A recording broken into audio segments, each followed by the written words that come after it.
In 1924, when Bulgakov wrote White Guard, he compared the revolution in the Ukraine to a comic opera. But I'm sure he never could have imagined that it was a klezmer fest. In any case, the events unfolding in front of our eyes in Ukraine, throughout Eastern Europe, in Russia, particularly today, when I just read in, admittedly, the Huffington Post, but nonetheless, that Ukrainian military units are mobilizing in the border regions. Grave threats exist not only to the Ukrainian state, but to civil society generally throughout the region. Alexander Yakovlev said to me in conversation some years ago before he died, Yakovlev, who had been the architect of perestroika in the Soviet Union under Gorbachev, he said to me, wherever liberal democracy and civil society disintegrate, there will come anti-Semitism. It is inevitable, because somehow Jews and Jewish life represent democracy, represent a liberal spirit, represent transnational interests, and represent energy that has to be eliminated. I think it's a profound warning, and I think it gives us reason to have this event tonight. And so it's with really deep gratitude that I thank David Fishman for suggesting this event, for participating in this event. I thank Cogeco for co-sponsoring this event, for all of you for coming. I'm Jonathan Brent. I'm Executive Director of the YIVO Institute. And most of all, I want to thank our speaker, Josef Zissels, who is Vice President of the World Jewish Congress, Chairman of the Vaad, the Association of Jewish Communities and Organizations of Ukraine. He has a long biography filled with distinction, filled with accomplishments, but in my brief conversation with him this evening before our event began, I realized that his greatest accomplishment, and the thing that I wish to highlight most, is that he possesses true insight into the situation politically, socially, historically of Ukraine today, and the Jewish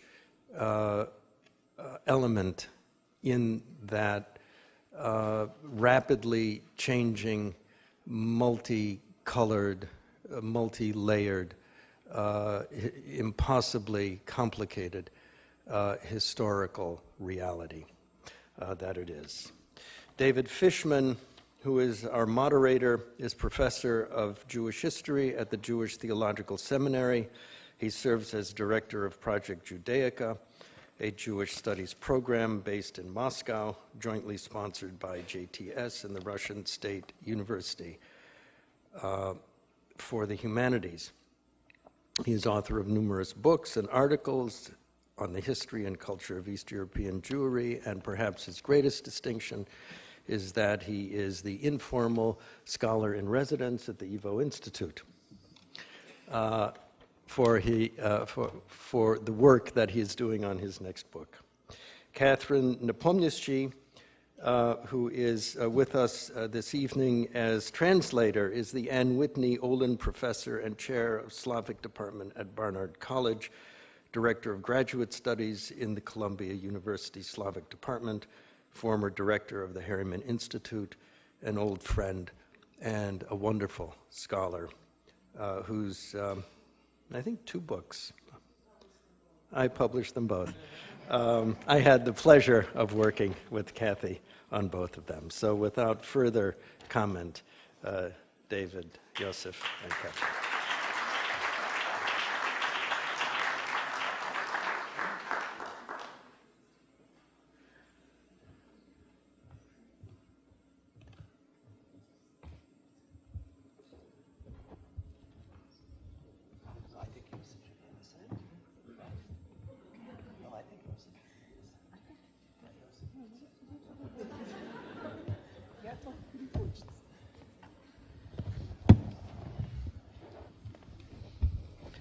Good evening, everyone. Thank you for coming. It's a real pleasure and treat to welcome here my friend, Josef Zissels, a man I respect and admire, even though I don't always agree with him. And welcome to New York and welcome to YIVO, Josef. Thank you. Good evening. I apologize, but my English not enough for serious speech and serious questions. And thank you for Catherine, for translator. The format is simple. Josef and I are going to have a conversation. If you weren't here, we'd have the conversation in Russian, but we'll do English-Russian. And I'll ask questions, make some comments, and we'll listen to Josef. And then after that, we will open it up to the audience, to you. I want us to get to know Josef. And before we get into the immediate news of current events, so you understand who we're speaking with. So, Josef, I'd like to ask you to tell us something about your biography, especially you grew up in the post-war Soviet Ukraine, and tell us something about also about how you became involved in Jewish affairs, how you became active, and how you became a Jewish leader.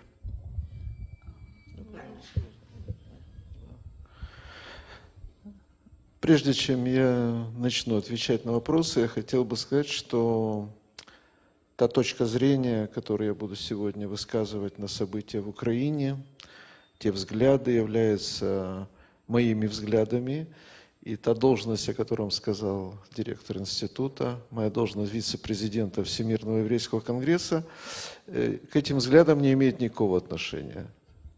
Before I tell you anything about my biography, I want to say that my views as I express them here tonight are my own personal views, and they do not represent my views and my official capacities as head of the World Jewish Congress and my other official titles. Я действительно практически родился в послевоенной Украине, хотя я приехал туда в очень раннем возрасте и до 40 лет прожил в городе Черновцы в Западной Украине, что очень важно для понимания становления моего мировоззрения. I really was born in post-war Soviet Ukraine, although I got there at an early age.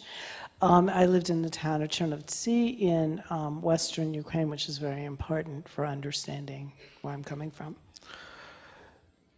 Я окончил университет по специальности теоретическая физика, причем учился многие лекции, слушал на украинском языке. Таким образом, для меня украинский язык не является чем-то чужим, а наоборот, я практически одинаково разговариваю по-русски и по-украински. I finished the university in physics, and I studied Ukrainian for many years, so Russian and Ukrainian are pretty much the same thing for me.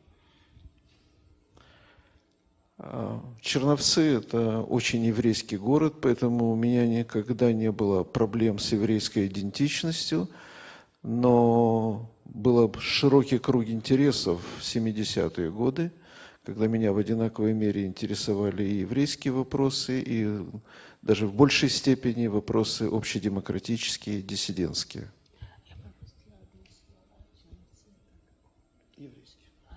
Chernovtsi is a Jewish city, so I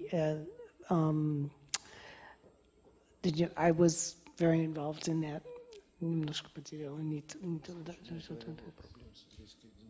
So I never had a problem with a Jewish identity. There was a lot going on in the 1970s, and I was very involved in it.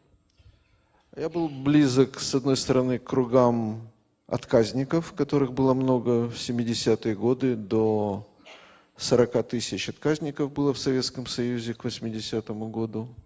I was very close to circles of refusniki, of which there were very many in the 1970s, from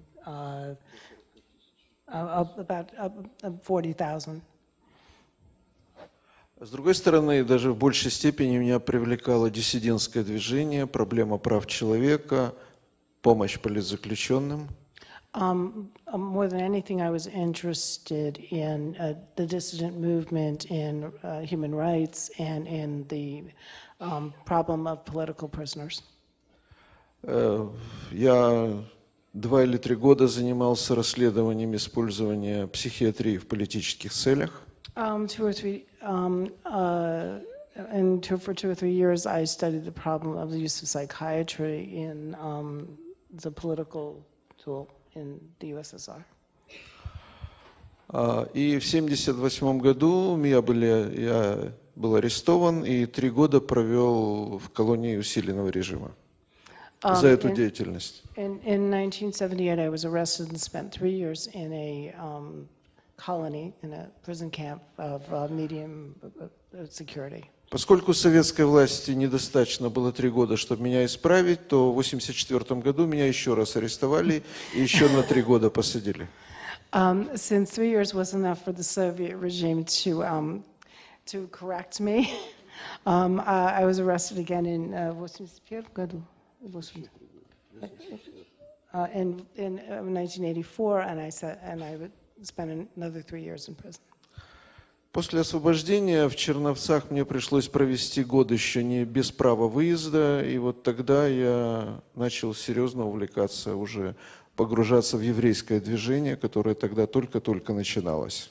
After my release, I was kept in Chernovtsi without the right of leaving, and I became very seriously involved in the Jewish movement. В 1988 году мы создали в Черновцах первую еврейскую организацию в Украине. In 1988, we created in Chernovtsi the first Jewish organization in Ukraine. В 1989 году я участвовал с своими друзьями и коллегами в создании всесоюзной еврейской организации Vaad СССР. In 1989, I was involved in creating the first all-union Jewish organization in... Soviet уже сказала. Ну вот таким образом я и стал ее сопредседателем. So I became its co-president. I think but I do have one question about it. That is, so how do you explain this transition that you made mainly from dissident activity to Jewish activity? Я думаю, что диссидентская деятельность – это не форма, это суть человека. Dissident activity is not a form, it's an essence of a human being. И я сосредоточился на еврейском движении, но внутри его остался диссидентом. I was concentrated on the Jewish movement, but within it, I became a dissident. Now, tell us something, a quick portrait of today's Ukrainian Jewish community, its size, where it is concentrated, what cities, and I'd like also not only numbers, but something qualitative. What are the strong institutions or programs?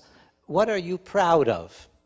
What programs or activities of Ukrainian Jewish life are you proud of?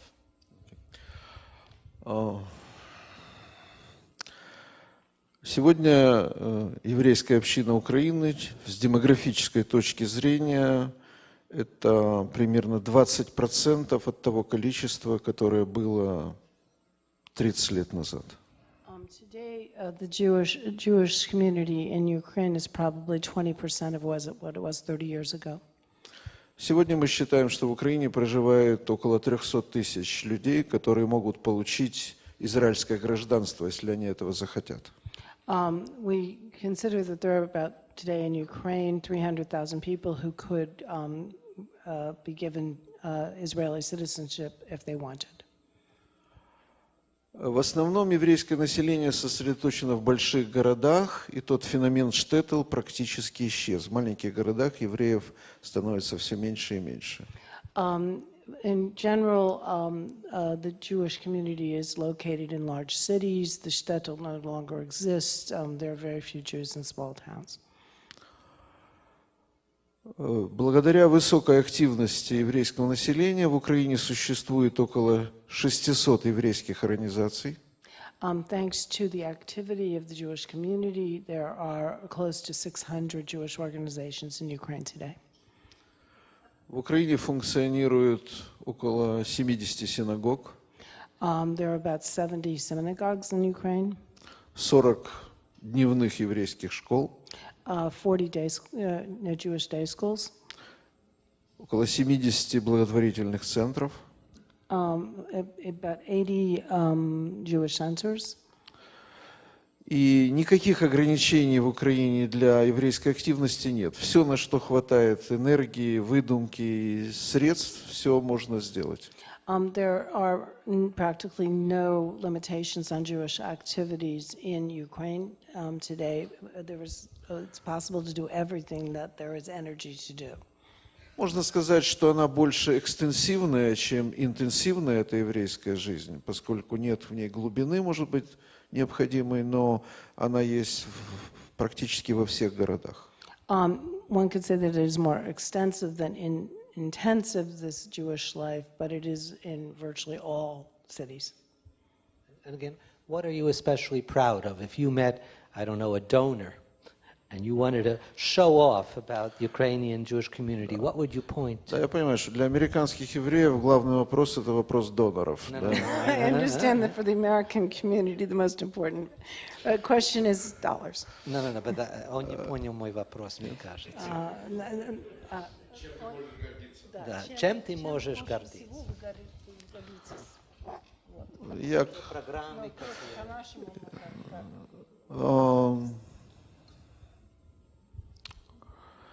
я думаю, что достаточно в ровной степени можно отметить еврейское образование, которое за 23 года, в общем-то, сегодня практически каждый третий ребенок еврейский в Украине учится в еврейской системе образования. I think more than anything, Jewish education in the past 23 years, I think virtually 1 in every 3 Jewish children in Ukraine studies in a Jewish school. Благодаря американскому джойнту очень развита система благотворительной помощи. Я уже сказал о 70 благотворительных центрах, где на учете состоит около 100 тысяч пожилых людей. Thanks to American Joint Distribution, there are about 7 centers for elderly people. Но учитывая вот кризисные события экономические в Украине, то эти люди получают существенную помощь. Given the crisis situation in Ukraine, these people receive substantial help. Ну и, наконец, фандрейзинг, то, с чего я начал, поскольку это очень интересует американцев. Практически половину необходимых средств мы собираем внутри Украины. And as it concerns fundraising, since of course Americans are particularly interested in that, about half of our fundraising takes place in Ukraine. Да, вторая половина – это, конечно, Америка, Европа, Израиль, но в большей степени Америка. The second half comes from America, Europe, and Israel, but of course most of it from the United States. Okay, I have one more background question before we get to more current events, and it's a rather personal question. As you said, you represent a minority of Ukrainian Jews. That minority that remained in Ukraine. There are about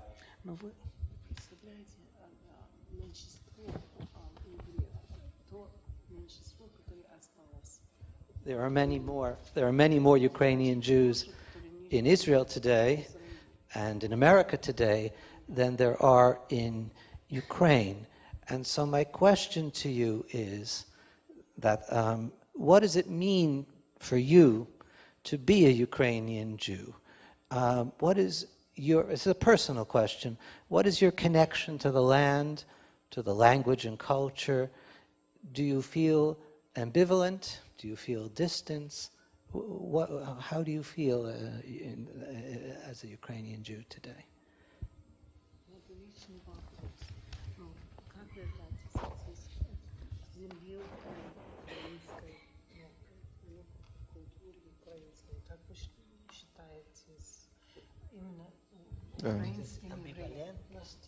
Да. Это хороший вопрос. That's a good question. 25 лет назад мы, все, кто проживали в Советском Союзе, были советскими евреями. 20 years ago, all of us who lived in the Soviet Union were Soviet Jews. Но в 1991 году, когда распался Советский Союз и образовались независимые государства, начался процесс сепарации и в еврейской общине. But in 1991, 20 years ago, when the collapse of the Soviet Union came, there began a process of separation. С каждым годом мы очень постепенно, но последовательно становились украинскими евреями, молдавскими евреями, русскими евреями, белорусскими евреями. With each passing year, the process went on where we became Ukrainian Jews, Moldavian Jews, Belarusian Jews. Такие моменты пассионарности, которые мы пережили в 2004 году в Украине и вот сейчас переживаем, они ускоряют наше разделение с евреями других стран.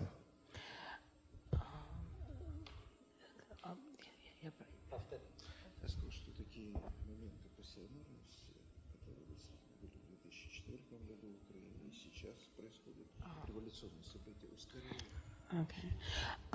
Those moments of passion that we experienced in 2004 in Ukraine and now is speeding up the process. Для меня Украина – это как бы моя родина. For me, Ukraine is my homeland. Я чувствую себя очень комфортно и в Израиле. Это моя вторая родина. I'm very comfortable in Israel. It's my second homeland. Там живет часть моей семьи. A part of my family lives И я there. очень привязан к Израилю, но для меня Украина очень важна. I'm very attached to Israel, but Ukraine is really important to me. Я уже сказал, что я в свое время участвовал в диссидентском движении и 6 лет провел в тюрьме, в том числе и за то, чтобы Украина стала независимым государством. I already said that I spent 6 years in prison for dissidents, and that was partially so that Ukraine would become a sovereign state. То есть в том, как сегодня развивается Украина, есть моя очень маленькая вот часть. So today, the fact that there is Ukraine is in some small measure my. Я в Украине себя полностью реализую. Я не знаю другой страны, где бы я себя настолько бы полно реализовал, как в Украине. I can fully realize myself only in Ukraine. I can't think of another country in which I could do that. Мне близки люди, мне близка природа, мне близка страна, которая вот всячески вот на протяжении уже десятков лет пытается вырваться из этих имперских объятий. I'm close to the people, I'm close to the land, I'm close to this country that has now for decades been trying to break free from this imperial yoke. И для меня очень важно, чтобы Украина вышла из своего советского и имперского прошлого и попала в семью цивилизованных народов. It's very important to me that Ukraine break free of its Soviet past and become a part of the civilized world. Then I have a follow-up question, a historical question, which is, how does the history of Ukrainian pogroms affect you and Ukrainian Jewish relations? And I want to particularly draw attention to pogroms that were perpetrated by groups who were fighting for Ukrainian independence. to make it concrete, I'll mention the pogrom in Proskurov, Khmelnytsky in 1919, the pogrom in Lvov. In Proskurov, 1,650 Jews were killed. The pogrom in Lvov in July 1941, in which 2,000 Jews were killed. Can this history be overcome?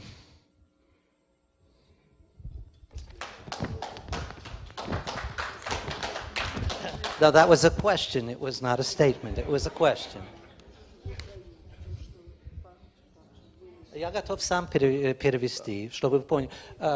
История погромов, именно погромы, которые были со стороны групп, которые воевали за украинскую независимость, как погром Проскуровской и Львовской. И можно ли преодолеть такую историю? Да. Спасибо. Да, я понял вопрос, я не понял, чему хлопали только. Считали, что я что... Okay. I understood, I just didn't understand why people were applauding.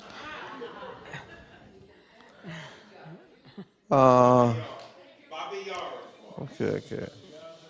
I understand.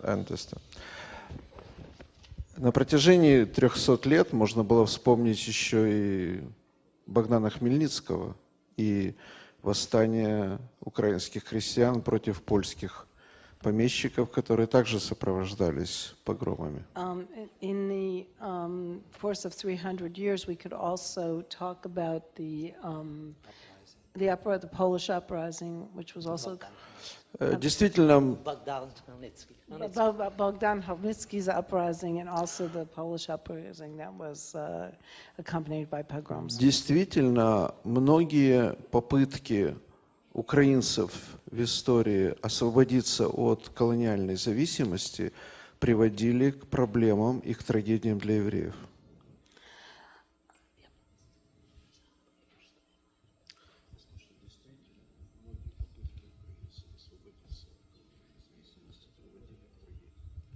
And it's true that many attempts by Ukrainians to get their independence led to tragedy. Но украинцы сейчас живут в своей стране, чего не было в те столетия. У них изменилась модель восприятия истории и модель своего собственного будущего. But now Ukraine lives in their own country, and their perception of history and how they live in it has changed. И начиная с 60-х годов в диссидентском украинском движении абсолютно пропадает какой-либо антиеврейский аспект. In the 1960s, in the Ukrainian dissident movement, absolutely disappeared any anti-Jewish aspect. Те вот более 40 лет, что я участвую вместе с украинцем в их попытках освободиться от Советской империи, абсолютно нет еврейского аспекта.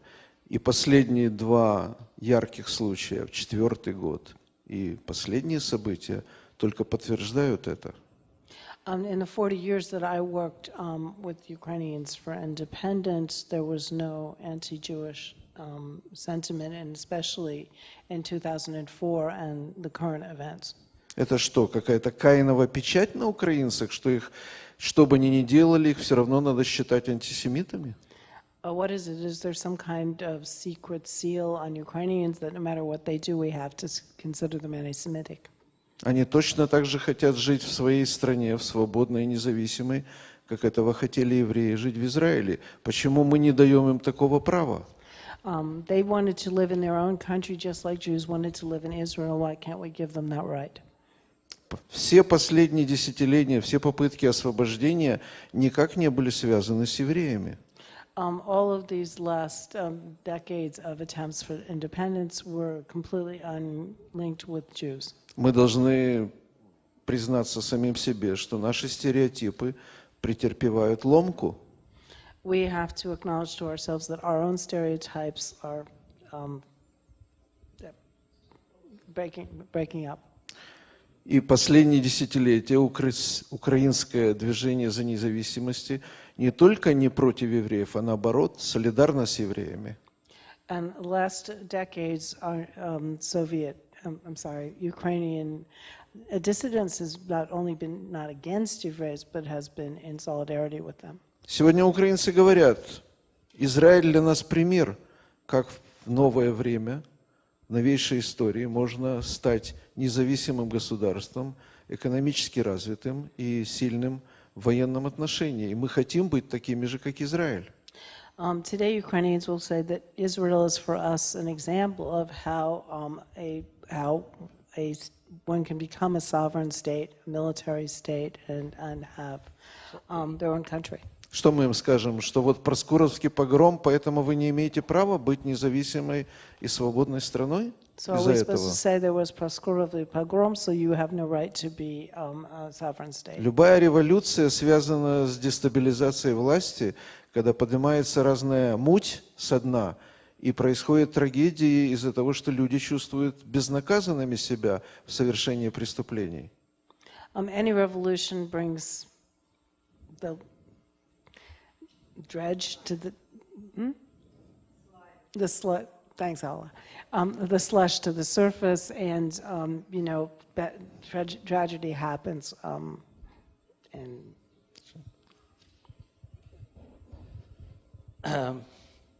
I think we'll turn to we could continue that, but I think we'll turn to the present, though we could return to the past.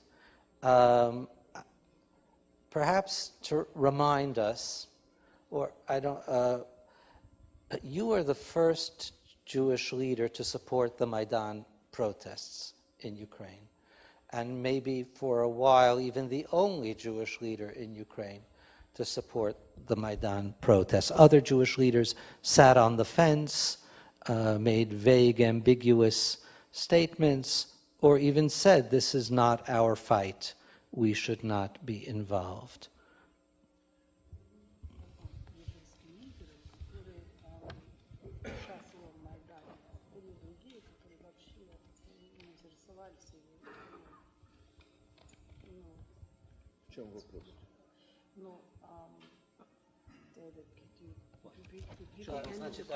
Я еще не задал вопрос.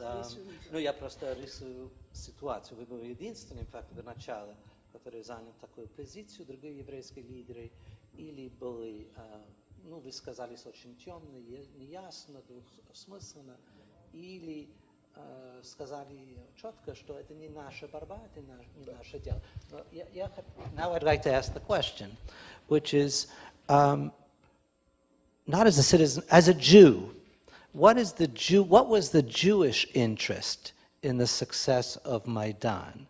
Why is life under a post-Yanukovych regime in this new Ukraine better for Jews than it was under Yanukovych? Какой выгода для евреев было изменение режима Украины? Какой был еврейский интерес, чтобы противостоять режиму Януковича? Я не говорю об общегражданской причине, это очевидно, но почему именно евреи, как евреи, должны были поддержать это изменение?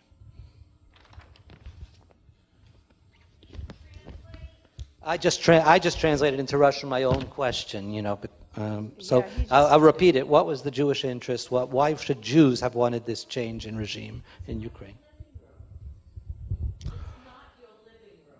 Right.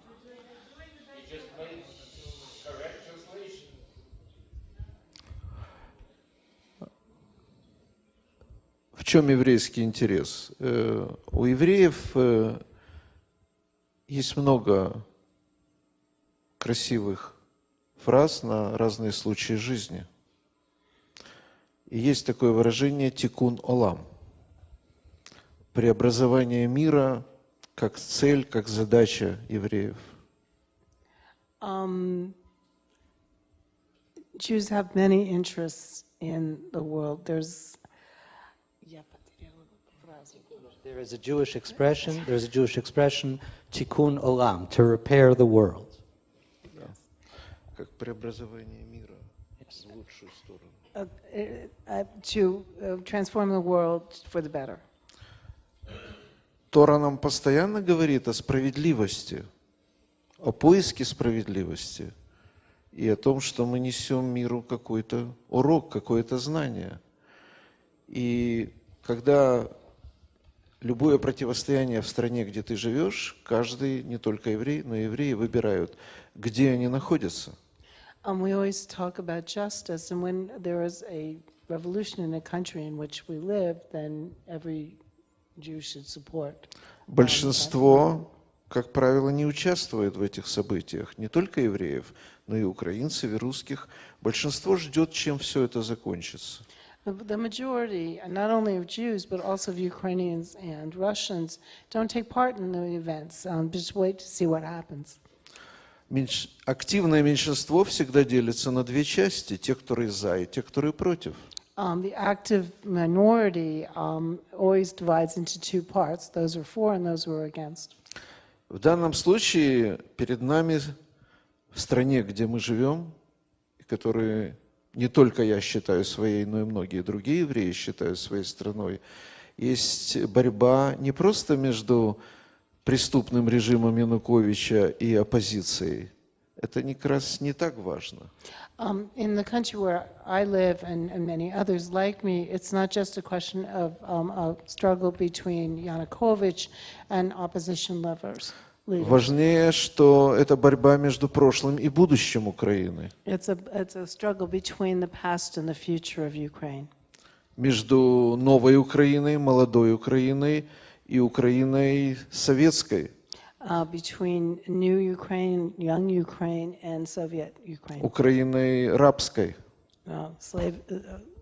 Slavish Ukraine. Где должны быть активные евреи, которые правильно понимают понятие справедливости? Where should a Jew be who correctly understands the justice? По-моему, ответ на этот вопрос однозначный. It seems to me that the answer to that question is obvious. На Майдане я выступал 3 раза на Майдане. I appeared 3 times on Maidan. И выступал не только я, выступали и другие евреи. And it wasn't only myself, but also other Jews. И художники известные, и музыканты, писатели. And famous artists, musicians, and writers. Вы видели клейзмерский ансамбль, который выступал на Майдане, его очень тепло принимали. You saw the klezmer group that appeared on Maidan, and they were very warmly welcomed. Раввин выступал на Майдане с молитвой о мире. A rabbi appeared on Maidan with a prayer for peace. И вы видите по сегодняшним событиям, что Украина очень нуждается именно в мире. And you can see by the contemporary events that Ukraine really needs peace. Я не думаю, что тут нужно только прагматические вопросы задавать. Но я понимаю это так, что если наши дети и внуки будут жить в Украине, то их отношения с украинцами будут лучше, чем в то время, которое вы описывали. I don't think we have to ask just practical questions, but I do think that if our children and grandchildren are going to live in Ukraine, their relations with Ukrainians will be much better than what you described.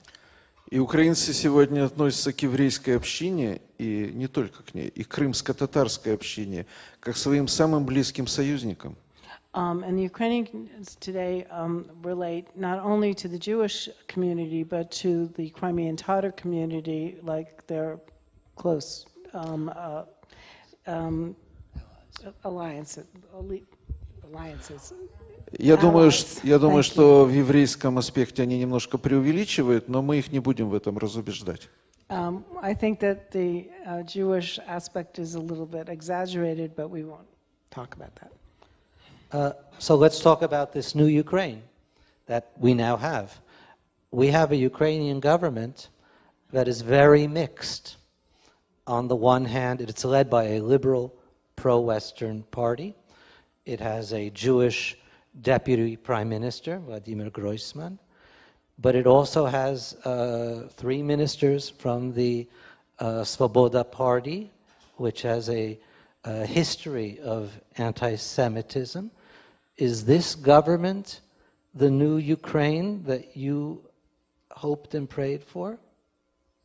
A government with representatives of an anti-Semitic party? Давайте посмотрим на новое украинское правительство. Там есть либеральное руководство, там есть еврейский зам-премьер-министр, но кроме всего хотя 3 министра от партии «Свободы», партии с явной антисемитской прошлое.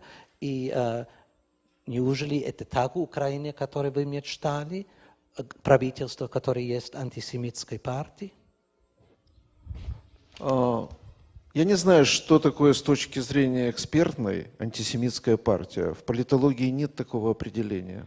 I don't know from an expert's point of view what an anti-Semitic party is. I don't think there's such a concept in political science. Партия «Своboda», которую я очень хорошо знаю, мы за ней следим больше 20 лет. The Freedom Party with which I'm connected, I've been connected for almost 20 years. Больше 20 лет. For more than 20 years. Да, это во многом искусственный проект самого правительства Януковича. That is, to a certain extent, an artificial product of Yanukovych. Созданный и раздутый для сохранения собственной власти. Created and swollen up by his own desire to keep power. Там действительно есть несколько депутатов парламента, которые в прошлом отличались антисемитскими взглядами. Мы это знаем. There are truly some deputies in parliament who in the past showed anti-Semitic views. We know that. 3 министра, о которых вы сказали, они раньше не отличались антисемитскими высказываниями, хотя за одним из них мы кое-что помним. The 3 deputies that you talked about did not particularly express anti-Semitic views, although one of them we remember and think of. С трибуны парламента, в отличие от Венгрии, от Болгарии, от Греции и других стран Европы, представители этой партии не сказали ни одного антисемитского слова за 1,5 года, которые они в парламенте. From the tribunal of the parliament, unlike Bulgaria, Greece, and other countries, and Hungary, there has not been a single anti-Semitic expression in the last 6 months. Потом нас в первую очередь интересует не риторика, которой много сейчас и в Западной Европе, нас интересуют дела. And besides, we're not interested in rhetoric, which there is in Western Europe as well. We're interested in deeds. И нас интересует социология, отношение к евреям. And we're interested in sociology and relationships to Jews. Нас интересуют выборы в различные органы власти, мешают ли евреям так называемые антисемитские силы. We are interested in choice in whether anti-Semitic views hinder Jews. И что получается? Что при 0,5% еврейского населения в Украине у нас в парламенте около 10% это люди с еврейскими корнями. And the result is that 10% of the parliament of Ukraine are people with Jewish roots. По социологическим измерениям, за которыми мы следим более 20 лет, евреи после белорусов и россиян самые близкие к украинцам народ. But according to research that we've done for over 20 years, Jews, along with Belarusians and Russians, are the closest to Ukrainian people. Из 3500 протестных акций за последние 3 года со стороны правых партий только одна местная в Умане была против хасидов. 3500 акций протестных за последние 3 года. Только одна была в Умане против хасидов. Of the 3,500 events that have taken place. I'm sorry, I'm having trouble because I can hear myself very loudly. Of the 3,500 events that have taken place in the last 3 years, only one has been against Jews. Josef, Not against the Hasidim in Uman. It was against the Hasidim. И лидер партии «Свобода» Олег Тягнебок в 2004 году сказал фразу на митинге против русских и против евреев. And the head of the Svoboda party in 2004, Oleg Chadnikov, said words against Jews. Ему теперь 10 лет вспоминают эту фразу. Это означает, что он за эти 10 лет больше ничего не сказал.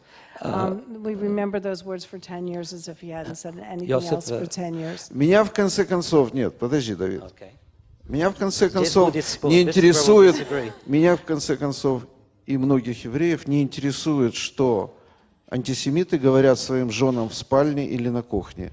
Нам важно, как и в других странах, чтобы в общественном дискурсе, в политическом дискурсе, в мейнстриме общественной жизни не звучали антисемитские выражения. И не было акций против евреев. И это так и есть. I'm not interested, and others are not interested in what anti-Semites say to their wives in bed. I'm interested in the fact that there is no anti-Semitic rhetoric or acts against Jews. I'll have to bring some facts and see how you react to them. First of all, Tyagnibok signed a petition in 2005 that all Jewish organizations in Ukraine be banned, be outlawed. Вы поняли? Он подписал петицию в 2005 году, чтобы запретить все еврейские организации. Я вам дам список. Не надо. Вы знаете этот список? I'll give him a list of... Не надо. No, дайте мне немножко.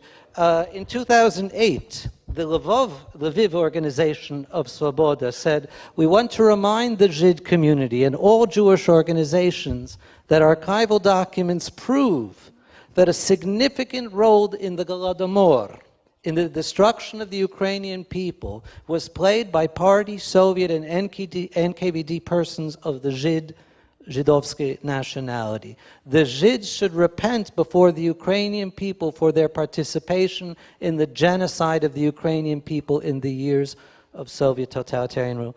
That's 2008 from the Lvov branch of Svoboda. In 2012, when an anti-Semitic professor was given an honorary doctorate at Kiev-Mogilyanskaya Akademia, he was the author of an article called 20 Years of Jewish Rule in Ukraine, 1918-1938.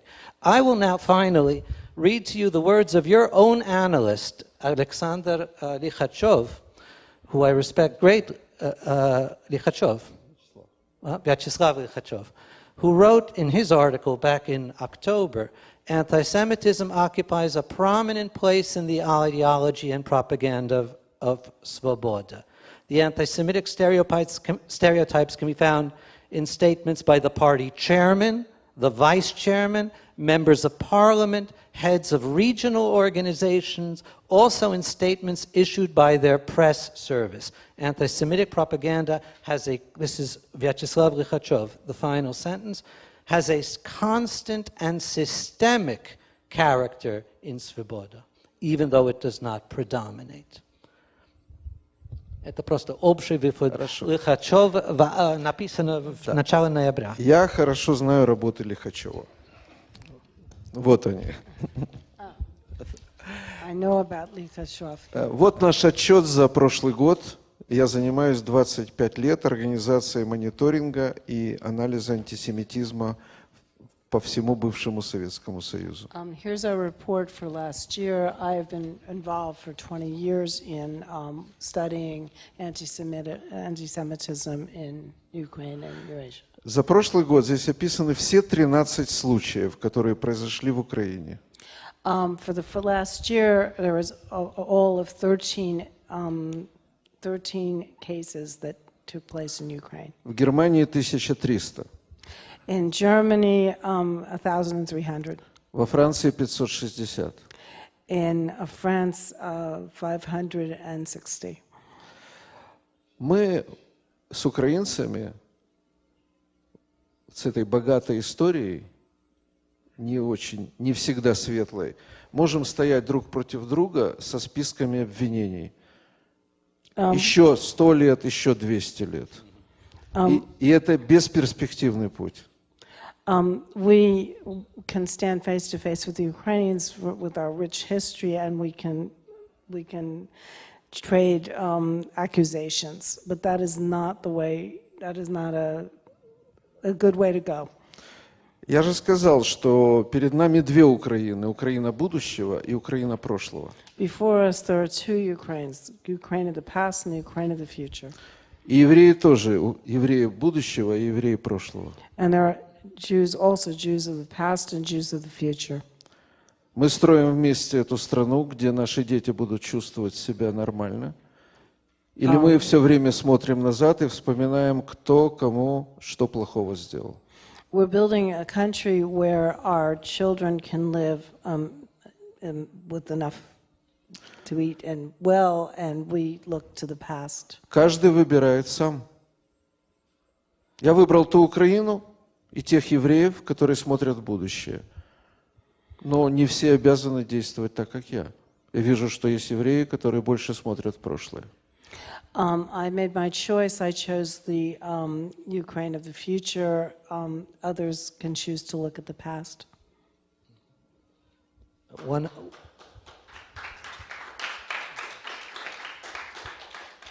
more question about Svoboda. Besides anti-Semitism, it is an anti-democratic movement. You know that they act, or some of their parliamentarians act like gangsters. You know that they beat up the director of a Ukrainian television station a few weeks ago. You know that when they didn't like what the communist member of parliament said in the parliament, they assaulted him and attacked him physically in the parliament, and they hide behind their parliamentary immunity. Shouldn't you be opposed, strongly opposed, publicly and virulently opposed to Svoboda, both as a Jew and as a citizen of Ukraine? Я не думаю, что надо уделять такое внимание партии, которая сегодня имеет в 2 раза меньше рейтинг, чем была во время выборов. Она идет вниз. Она на Майдане ничего не показала. I don't think we should pay too much attention to a party that is now 2 times less popular than it was during the ratings. It really had no part in Maidan. Тягнебок имеет рейтинг менее 2% вот в ближайших президентских выборах. In the ratings, they have less than 2% in the presidential elections. О чем мы говорим? Мы говорим об искусственном, как я сказал, проекте, как и правый сектор и многие другие проекты провокационные в Украине, которые финансировались и властью Януковича, и из России, для того, чтобы потом во всем мире объявить оппозицию фашистской. И мы теперь видим, что это повторяется постоянно, куда бы я ни приезжал. We're looking at people who were financed either by the regime of Yanukovych or by the Russians, and so that they could later go back and say that the people on Maidan were fascists. Секундочку, на Майдане, на 50 Майданах Украины стояло 2 миллиона человек.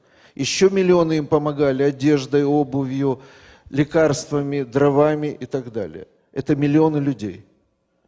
И вы мне говорите о небольшой группе, которая риторически иногда бывает антисемитской, которая является провокационным проектом, и вы говорите, что это главное, что есть сегодня в Украине? Это мейнстрим? There were 2 million people on Maidan, and 1 more million people who brought them food and clothing. And you're talking about a small group of people, and you're telling me that they are Ukraine. Если рассматривать комара в микроскоп, вы увидите монстра.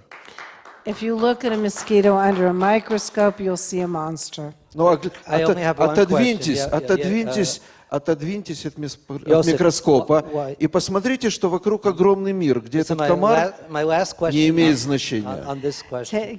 Go away from the microscope and look around yourself and see the large world. I'd actually have a question. This is not polemical, but it's direct. Why did Yatsenyuk, why did Batkivshina invite this monster in, this small monster, you're right, but this monster into the government? Есть коалиционное соглашение. Партия «Свобода», как и партия Кличко, почему-то вы о ней не говорите, хотя она имеет рейтинг намного больше, чем партия «Свобода», были 3 партии в оппозиции. После того, как убежал Янукович, оппозиция разделила между собой портфели. Через 1,5 месяца у нас будут выборы президентские, после которых переформатируется правительство. Посмотрим, сколько будет министров в следующем правительстве или осенью после парламентских выборов. Надо же смотреть динамику и тенденцию. Okay, I'll do my best on this one. There were 3 opposition parties, when Yanukovych left the presidency, and there was an agreement to create a government out of them. And it's important to look at where the ratings will be when there are new presidential elections in a month and a half. Вас не волнует Норвегия? Там праворадикальная партия сегодня входит в правительственную коалицию. Или Словакия, где тоже праворадикальная партия входит в правящую коалицию. В Молдове она входит, праворадикальные партии, 2 партии входят в правящую коалицию. Я уже не говорю о России, где партия Жириновского также входит в правящую группу. Почему-то об Украине, где есть 3 министра из «Свободы», говорят все. We have to look at other countries like Slovakia, Norway, and Moldova, and even Zhirinovsky's party in Russia, where a small percentage of very far-right parties are included in the government. That does not mean that they speak for the government. Okay, I'm going to change the subject, though we could continue. But to something less emotional, Aliyah has been increasing from immigration to Israel among Ukrainian Jews. The numbers I've seen are going up, and not only official Aliyah, but unofficial Aliyah. People are leaving for Israel as tourists and then changing their status when they are already in Israel, this especially from eastern Ukraine. First of all, well, you are a Ukrainian patriot. What is your attitude toward this phenomenon? Would you discourage Jews from leaving for Israel? Or would you encourage Jews to leave for Israel? Ну, как еврейский лидер и одновременно украинский патриот, вы хотели бы, что евреи уехали в Израиль теперь, или вы хотели бы, что они оставались? Я 25 лет помогаю Алие в Израиль, но я не принимаю за людей решения, ехать им или оставаться. I've been helping people go to Israel for 25 years, but I don't make the decision for them. Моя задача, как вы сказали, еврейского лидера, хотя я не оперирую таким понятием, помочь тем, кто уезжает, и помочь тем, кто остается, в том, чего они хотят. My job as a Jewish leader is to help people either to go or to stay, whatever they want. На протяжении последних 4 лет мы видим снижение Алии реальной, не формальной, а реальной, по данным Министерства абсорбции Израиля. In the last 4 years, we've seen fewer official requests for citizenship in Israel. В прошлом году уехало 1800 человек, включая тех, которые поменяли статус. Last year, 1,800 people left, including those who changed their status. Это в 2 раза меньше, чем из России, и меньше на 20%, чем было в 2012 году. That's 2 times less than from Russia and 20% less than the preceding year. Первые 2 месяца этого года мы видим Алию не больше, чем в прошлом году. In the first months of this year, we see Aliyah no more than last year. Я думаю, что из-за высокого уровня тревоги в еврейской общине, который был вот предыдущие 3 месяца и сейчас на Юго-Востоке, я думаю, что март-апрель мы увидим возрастание Алии. Увидим возрастание. Given the situation in Ukraine, I think that given greater worry, we will see an increase in Aliyah in March and April. Но если быть до конца уже такими откровенными, я вам скажу, что каждый год в Украину въезжает примерно 1200 израильтян и остаются там жить и работать. But if we're going to talk openly, I will say that I think every year 1,200 Israelis come to Ukraine. В Украине сегодня проживает примерно 20 тысяч людей с израильскими паспортами. In Ukraine today, there are living about 20,000 people with Israeli passports. Около 2000 с американскими паспортами. About 2,000 with American passports. И эти люди сегодня могут свободно ездить туда и сюда, независимо от того, где они хотят. Но они работают в Украине, и там они остаются. Those people can go back and forth as they like, but they work in Ukraine, and that's where they stay. Не задача моя указывать людям, где им жить. It's not my task to tell people where they should live. Another question. I just want your estimate. Do you believe there are Jews in eastern Ukraine who support the separatist movement? Вы считаете, существуют ли евреи на Восточной Украине, которые поддерживают сепаратистское движение? Да, мы поддерживаем отношения с евреями разных регионов, в том числе и в Крыму, и на Восточной Украине, и некоторые из них поддерживают сепаратистские движения. We support Jews who live in the regions, including Crimea, and there are some who support separatist movement. Я же в самом начале сказал, что мы становимся украинскими евреями, а кто-то становится русскими евреями. I said from the beginning that some of us are becoming Ukrainian Jews, some of us are becoming Russian Jews.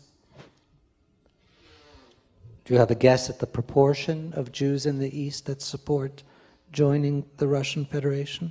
Какая пропорция? Я же сказал, что активная часть евреев, она небольшая, она разделена на 2 части. Одни поддерживают украинскую линию, вторые российскую. И тех, и других немного. В основном еврейская община пассивная к этим изменениям. I think that the number of Jews in this category is fairly small. Some support separatism, some support Ukraine, but the majority relate to this relatively passively. Okay, and I have 2 or 3, I think 2 or 3 last questions, then we'll open it up to the rest of you. The leading candidate for president in Ukraine, Petro Poroshenko, just visited Israel this last Saturday. He met Prime Minister Netanyahu, Foreign Minister Lieberman. I think it's the first time a Ukrainian presidential candidate made a campaign stop in Israel. What can you tell us about Poroshenko, and in particular, how is he different from the former president Yulia Tymoshenko, former Prime Minister Yulia Tymoshenko, and I had heard that the Poroshenko-Klitschko camp is more negative about Svoboda than the Tymoshenko camp. Is this true? Расскажите про Порошенко, как он отличается от Тимошенко в реальной политике, есть какие-то принципиальные различия между Порошенко и Тимошенко. Я слышал, что Порошенко и Кличко относятся более отрицательно к партии «Свободы», чем Тимошенко и партия «Батькивщина». Правда ли это?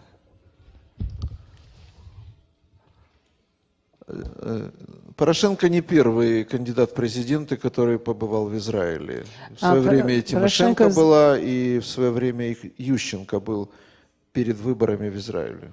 Poroshenko is not the first presidential candidate to go to Israel. Timoshenko and Yushchenko also went there before the elections. Несмотря на то, что Порошенко является наполовину евреем, он поехал на православную Пасху в Израиль посмотреть, как этот огонь опускается.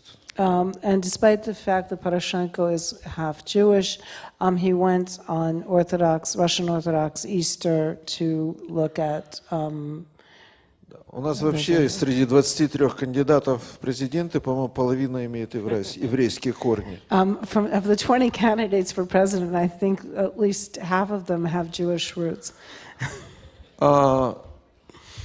Действительно, это правда, что Порошенко и Кличко хуже относятся к свободе, чем Тимошенко. I think it's true that Poroshenko relates worse to Svoboda than Timoshenko. Но у Тимошенко это всегда тактический маневр. But Timoshenko is always very tactical. Сегодня, когда она имеет мало влияния на Востоке, она, наоборот, заигрывает с Восточной Украиной. Today, when we have very little influence on Eastern Ukraine, she's playing with Eastern Ukraine. Если долго рассказывать не надо, я хотел бы сказать так. Если Украине предстоит война, то Тимошенко лучше для этого. Если предстоит мир и стабилизация, то лучше Порошенко. I'm not going to talk about this at great length. I'm just going to say that if there's a war facing Ukraine, Timoshenko will gain from it, not Poroshenko.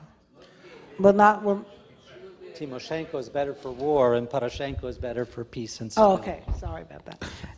Yeah. Я думаю, важнее не это. Я думаю, что важно то обстоятельство, что впервые в истории независимой Украины мы имеем выбор между двумя демократическими кандидатами.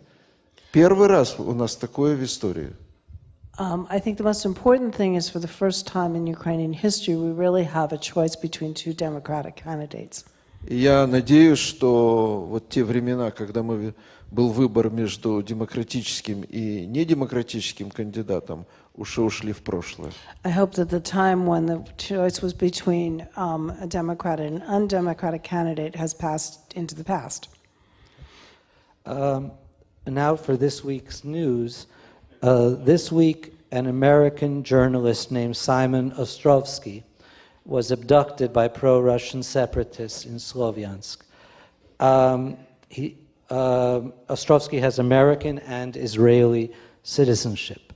What do you know? What can you tell us about this case? And was it an anti-Semitic case? Я понял вопрос.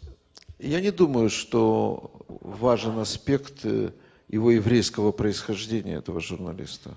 I don't think his Jewish background was important in this. Скорее важен антизападный аспект. Anti-Western sentiment was more important. Его сегодня отпустили. They released him today.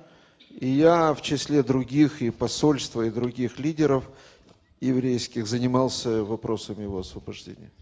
I, along with the embassy and with other Jewish leaders, facilitated this release. Вопрос в том, что на востоке страны происходит такая вакханалия безвластия, в которой страдают и мирные жители, и журналисты, и оппозиционные члены горсоветов на Востоке. И чем быстрее это успокоится, тем лучше будет и для Украины, и для людей. I think in the eastern part of Ukraine, there is a power, a power vacuum, and where everyone, whether oppositionists or just plain inhabitants, are suffering, and the faster it's over, the better. Он не первый журналист и, к сожалению, не последний, который похищают в процессах последних 4 месяцев. He's not the first, and he won't be the last that they will kidnap in this process. Svoboda, кстати, ни одного журналиста не похитила российского. Пока нет. Я хочу... He said, but the Svoboda party hasn't abducted a single journalist yet, to which I answered, not yet. Интересно то, что сепаратисты обвинили этого журналиста, что он является информатором правого сектора. It's interesting to journalists that that he is an informer for the right sector. The right is the human rights sector. Yes. Wait. No, but he was an informer on behalf. It was a spy on behalf of the Pravi sector, right sector. The right, yeah, that's what I thought. Okay. Last question. This is your, you have here an audience, a large audience of American Jews. What should American Jews, what would you like American Jews to go home and do regarding Ukraine? Что вы хотели бы, что мы делали? Мы, американские евреи, что нам делать? Я думаю, тут достаточно лидеров, чтобы решать, что делать американским евреям. Но... I think I'm enough of a leader to figure out what American Jews should do. Да. И если серьезно, то для нас очень важно, и не только для Украины, и для евреев Украины, очень важно, чтобы Америка и Европа вместе нашли возможность остановить российскую агрессию. If you're asking seriously, then what's really important is for America and Europe to stop Russian repression.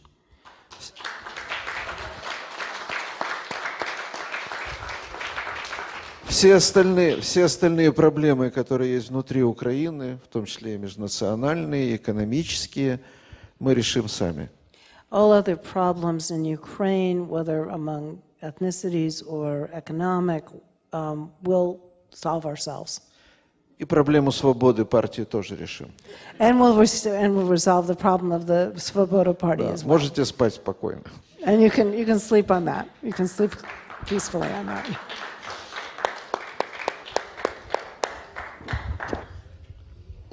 Thank you, Josef. We're opening it up now to questions from the audience. And here, Helena Gindi, Director of Public Programming, will be controlling the mic. Hello. I'm neither Ukrainian nor Jewish. I'm an American, my grandparents from Italy, but I'm very interested in human rights. I do research for 45 years. I'm a human rights activist. I'm an anti-communist activist. I just want to thank the gentleman in the center, the Ukrainian man. When that guy was kidnapped, the Jewish journalist, he was kidnapped by the pro-Russian forces. And he said this was not anti-Semitism, which I like. That's a good answer. But if the Ukrainian people kidnapped a Jewish person, that would be called fascism and anti-Semitism. So you see, there's a preconceived notion by a lot of people in America that's not right. We have to work relations. Whether we're Jewish, Christian, Ukrainian, American, whatever, we have a common enemy. It's not Russians, it's Soviets and it's fascism together. And we see that growing in Russia now. It's dangerous. Okay, I'm just going to have to ask people first, but let's try to make these, if possible, questions. Other than the old Jewish joke, my question is, am I right? Right? So that, if you can't, keep your comments short and the question. You can translate if you want. I'll try.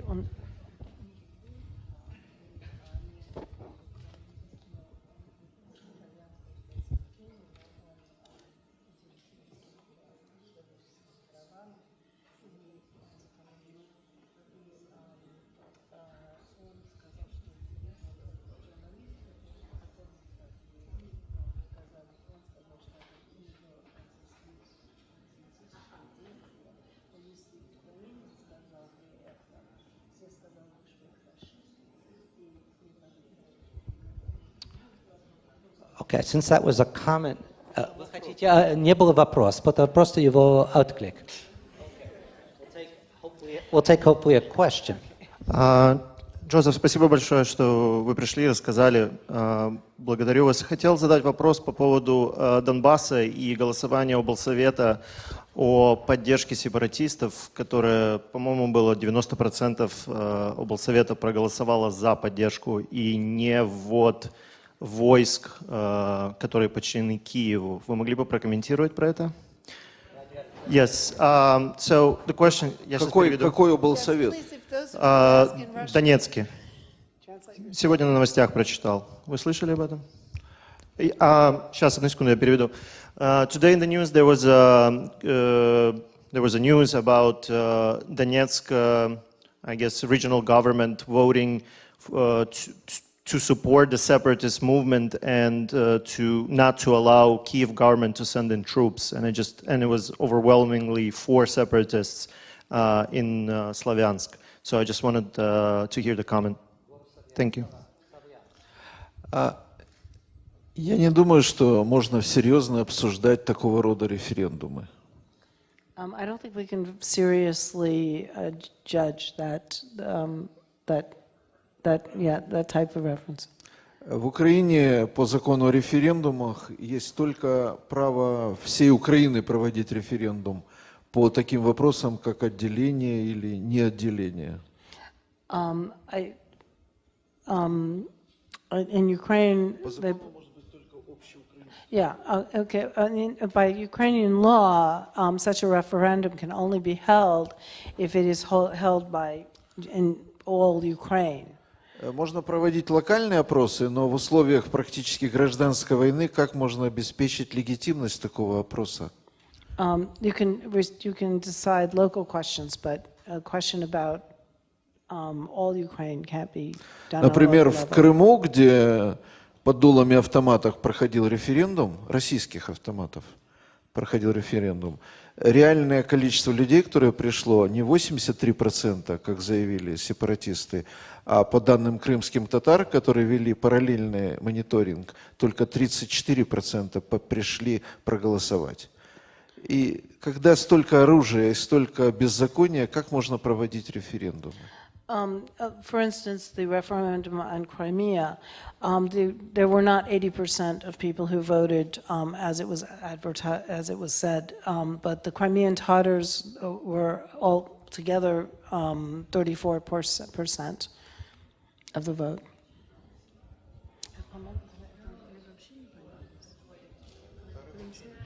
Yeah,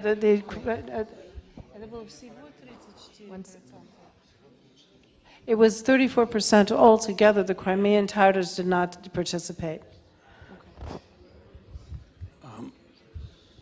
Mr. Zissels, the government of Israel has thus far refused to join the American government and European governments in the United Nations in condemning Russian interference in Ukraine. There's been demands for debate about this in the Knesset. What position do you think Israel should take, if any?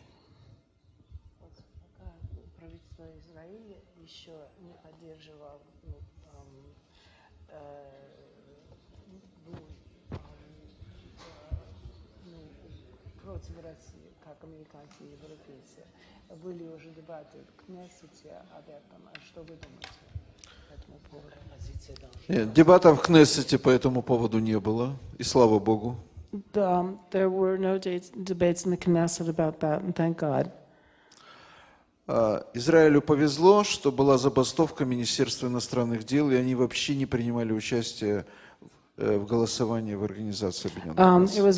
Israel was really lucky. There was a strike in the Ministry of Foreign Affairs, and they, in general, did not take part in the vote.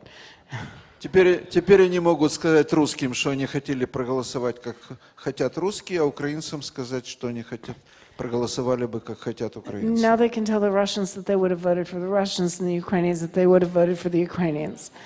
На самом деле Израиль оказался в очень сложном положении. in general, Israel finds itself in a very difficult position.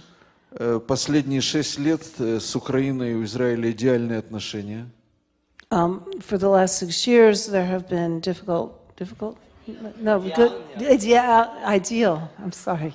ideal relations between Israel and Ukraine. За эти годы Украина ни разу, в отличие от России, не проголосовала ни в ООН, ни в ЮНЕСКО против Израиля. For all these years, Ukraine, unlike Russia, has not once voted against Israel. А с другой стороны, Израиль очень боится влияния России на Ближнем Востоке, и поэтому не смог бы проголосовать против России. From the other point of view, Israel greatly fears Russia in the Middle East and doesn't dare vote against them. Я думаю, чем больше не будет этого обсуждения в Кнессете, тем лучше. I think there won't be any more discussion of this in Knesset, and that's good. Добрый вечер. First I'll ask in Russian and then I'll translate in English. У меня несколько вопросов по сепаратистам в Донбассе. Бывший так называемый народный губернатор Губарев, который, по его заявлениям, стремился отгородить Донецкую область от нацистской хунты в Киеве, сам на деле состоял, во всяком случае ранее, я не знаю, состоит ли сейчас, но состоял в ненацистской организации «Русское народное единство». К тому же, по мнению донецкого раввина Вышецкого, он сказал, что пресс-секретарь сегодняшней Донецкой Народной Республики Александр Кряков самый знаменитый антисемит в области. И раввин Вышецкий не понимает, как сепаратисты, которые позиционируют себя как антифашисты и заявляют, что в Киеве есть ненацисты, могли выбрать такого человека, как Кряков, как своего представителя. И мой вопрос в следующем. Особенно недавняя листовка, rumors, эти слухи, которые говорили, что выдавали евреям на Пасху листовки о том, что евреи должны зарегистрироваться в Донецке. Насколько реальная угроза еврейскому населению Донецкой области от сепаратистов? I think you should translate the question rather than the whole background comment. Can you translate your question? Sure. Well, I somewhat, because I think it's important. I think my question was towards the separatist and towards Donetsk National Republic, and Donetsk Rabbi Vyshetsky said that the press secretary of the Donetsk People's Republic, Alexander Krakow, is the biggest anti-Semite in the region. And recently we all know that during the Passover there was a distribution of leaflets that mandated Jews to register. So my question is, how realistic is the threat to the Jewish community in Donetsk region from, and I'm emphasizing it, from the separatist and from Donetsk People's Republic? Тут сразу несколько вопросов. Here's a bunch of questions all together. Прежде всего, в таком балагане, какой сейчас проходит на юго-востоке Украины, не надо ловить противоречия. Там все насыщено противоречиями.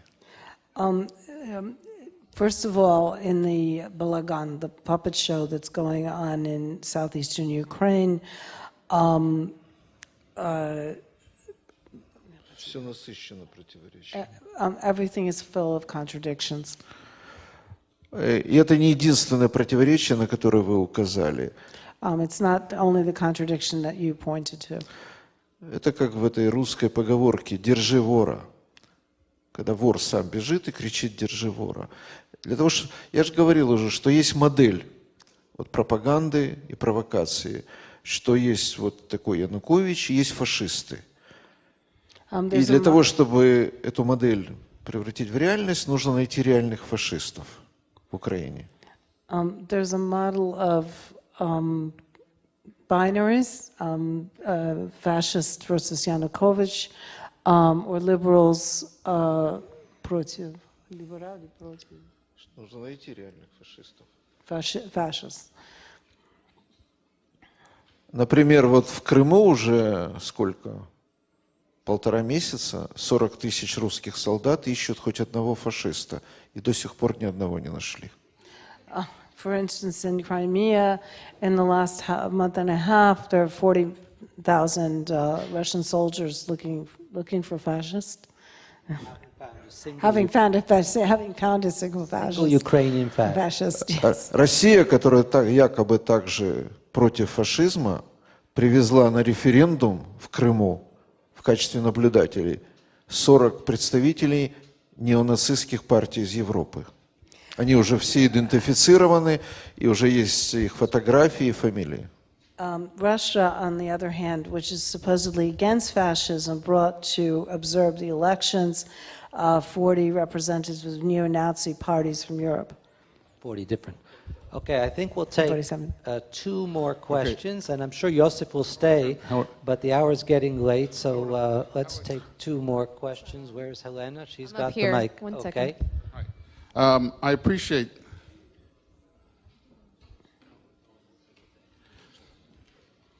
appreciate the comments you have made about that the Ukrainian Jews can take care of themselves. I think in the last week or two, many Jews around the world were very shocked and appalled by this.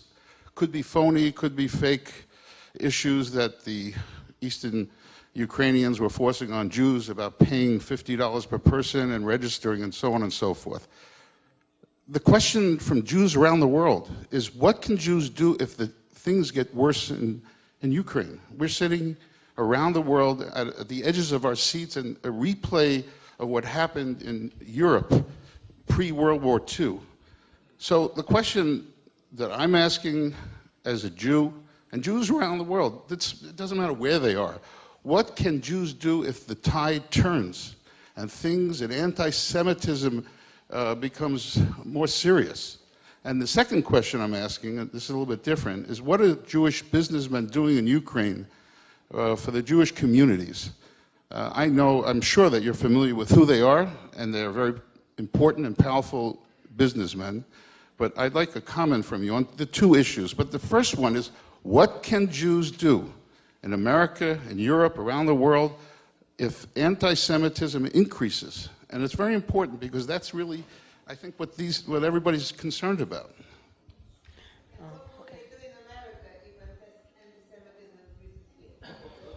Let's stick to the questions to Zissels.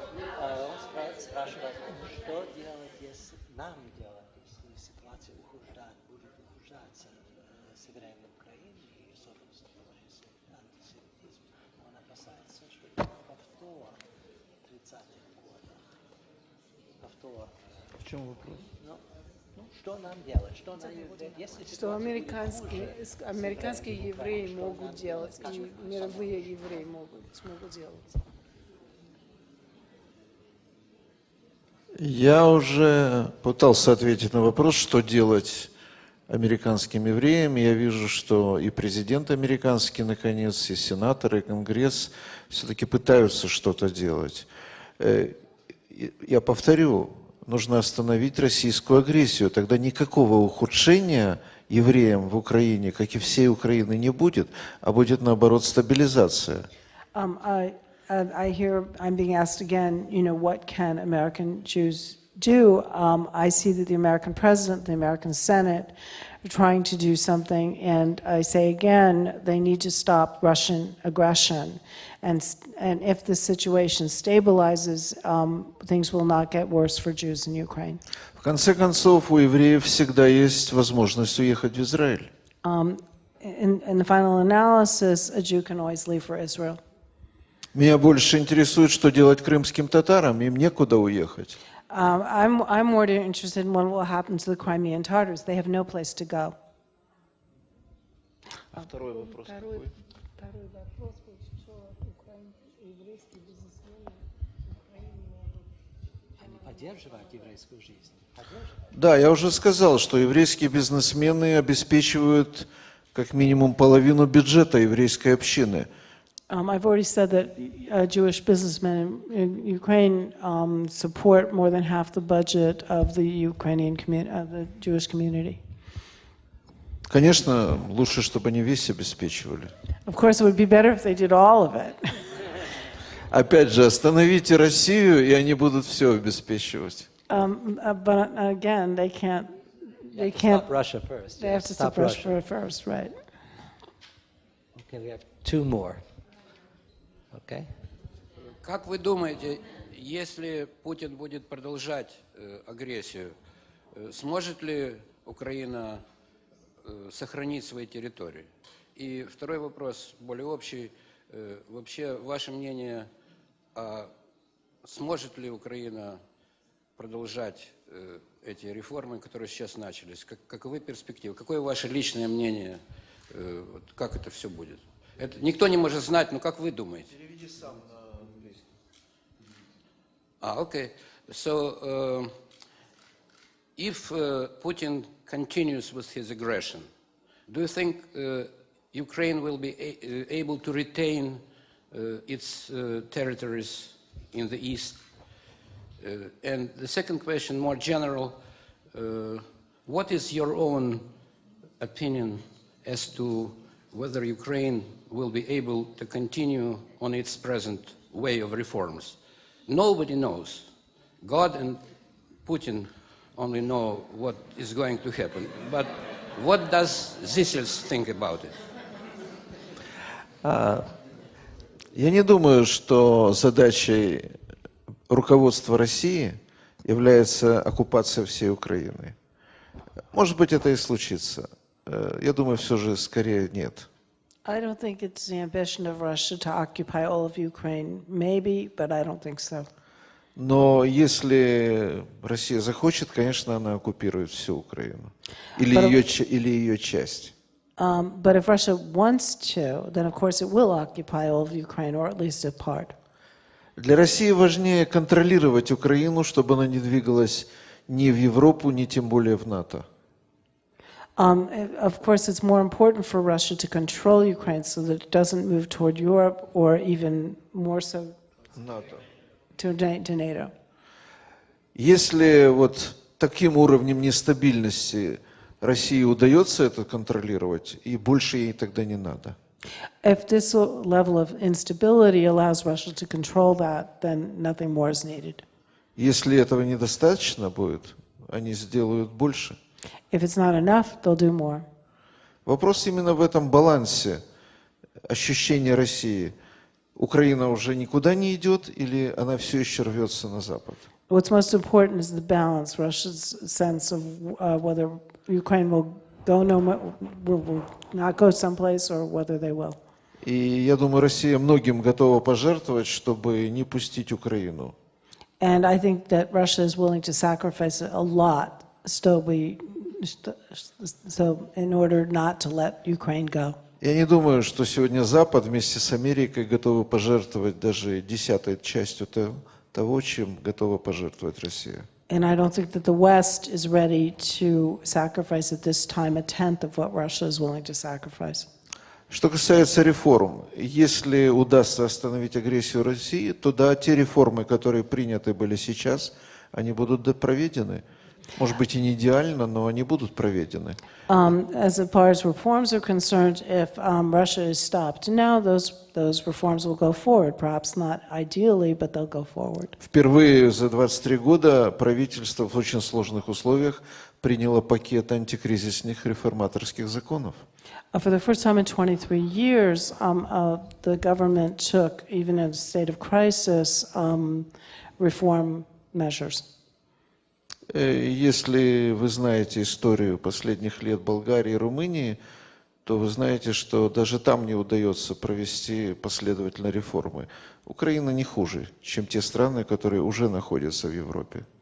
If you know the recent history of Bulgaria and Romania, you know that they have not been successful in seeing through reforms. Ukraine is no better, worse. Okay, one last question. As a Jew and as a professor of political science at New York University, I think I'm qualified to answer our guest's question as to whether political science has a name for an anti-Semitic party. Well, if anti-Semitism plays as big a role in a party's history, thinking, propaganda, as it does in the Svoboda party, and has through various changes of names since 1929, then we do have a name, and it's neo-fascist. And I think this is was clearly shown in the name that the party, or the leaders of the party, gave to their think tank, which opened up in 2010, which is not all that long ago. They named it the Josef Goebbels Political Research Center. Now, this name was changed after a few years when they read enough of Goebbels to realize that wasn't a good idea for a name. But I would like to return to the question of the representation of this party in the government, because it isn't 3 posts that they hold in the cabinet, it's 6. But 3 of those posts include virtually all the people who have guns in the country. It's the Department of Defense, it's the National Security Council, where the second person in charge comes from the right sector, which is as neo-fascist, if not more, than the Svoboda party. And the third post is the Attorney General, which means the control of all prosecutions in the country. Now, holding these posts, the others are less important, only include things like education. What does that have to do with fascism, right? That's not important. But given this power that the party has in the government, my question, how can we expect that this neo-fascist party is ever going to give up their power? They have all the guns on your side of the divide. They're not going to give up power because they might lose, but they'll probably make sure that they don't lose the election.